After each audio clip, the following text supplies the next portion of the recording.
Before I begin to relay the details of this ritual, I should probably explain that you need to be in a certain state of mind for it to work. I'm sure a lot of you out there will know what I mean, even though I'm not the best person to be explaining human emotions. It's a kind of churning, constant emptiness. A feeling that, although you have no desire to die, life simply takes too long, and you would rather another option. It is very important that you feel this way when undertaking the ritual, because another option is exactly what we'll give you. The details are as follows. I've tried to make it as simple as possible, and to cut down on the cryptic rubbish that my contemporaries often include in these things, but you need to appreciate how hard that is. We don't live by constants as you do. We live by symbolism and meaning. Bread does not sustain us, but the idea of bread makes a very good meal indeed. Still, enough talk. Even if you did want to hear about me, I wouldn't be able to explain it. Apologies for this also, but if you're not a resident of the United Kingdom, you have a little traveling to do. The New World doesn't interest us as much as the Old one, and this isn't going to be as convenient as finding any old hospital or halfway house.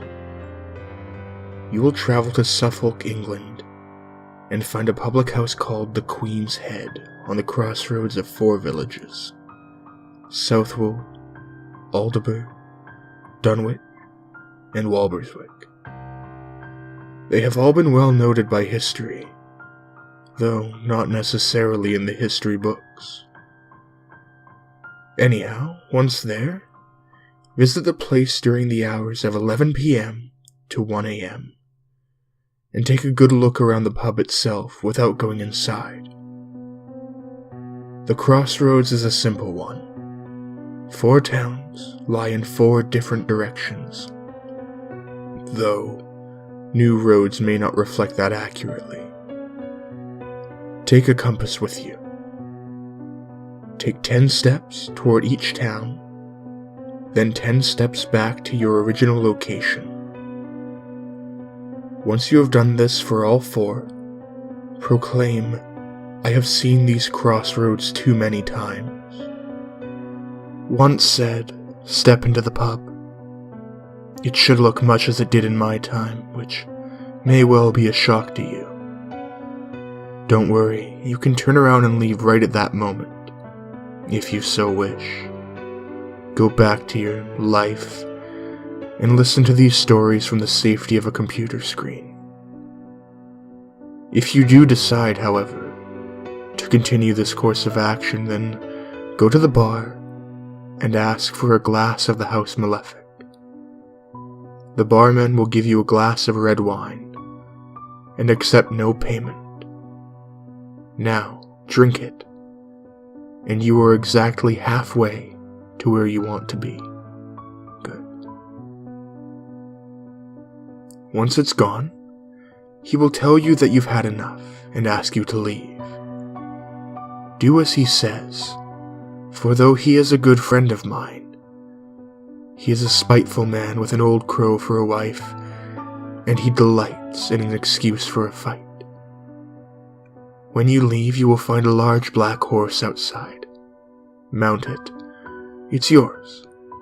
A little gift from me to you, in gratitude for the tasks you've performed so far.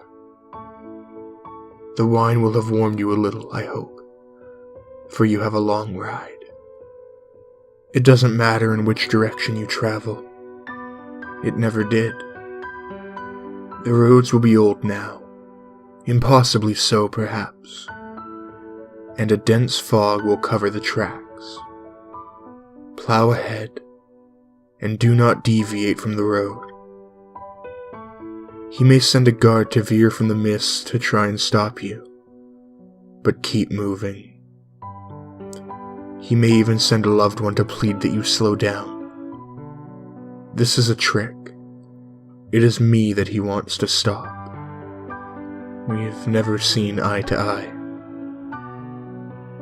The mists will pass, and you will see an end to the road ahead. A gorge of impossible depth. Don't stare into it. Contrary to popular belief, it doesn't gaze back, but it may hold you from your task. And neither of us want that, do we? To continue, you need only do one thing. Ride the horse from the cliffside and plummet into the gorge. I never said this would be easy, did I? Don't worry. It's an exhilarating rush, for the most part. I shan't talk of the next few minutes of your trial. It would be improper, after all. Many don't make it this far. They suddenly decide they have too much to live for. What a joke. As though cowardice and misery were badges of honor.